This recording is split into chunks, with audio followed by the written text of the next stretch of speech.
thùng thủy hai lờ cơ mi rin vi ai nè phải cả thủy hai lờ cơ mi rin hi nơ vi vang ngỡ sa ngỡ sơ cơ mi rin vi ai nè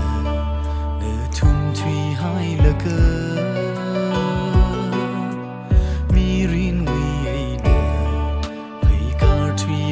lơ cơ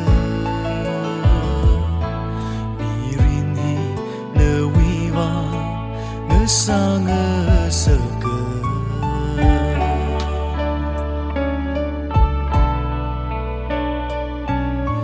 cơ chính vi ai nơ quy mơ xuân dần nơ y nơ nơ băng ngỡ xin quy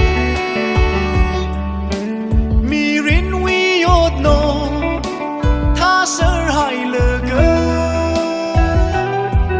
nơ ly ốc thủy ngỡ rùm mơ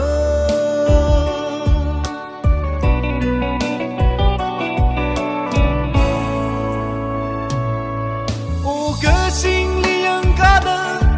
ốc thủy sống phư ngỡ chân sơ mơ mà y ni vi phê ca rục lung hi nơ y rây cơ ngỡ phao thà đơ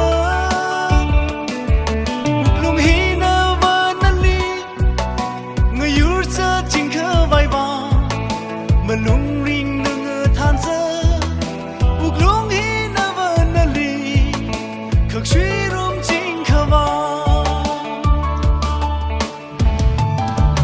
nương vi mi ngay nơ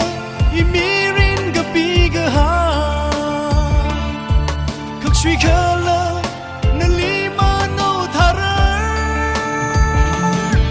cá thì hao là nô ra ra nơ khờ lấy mi rin ping chính lơ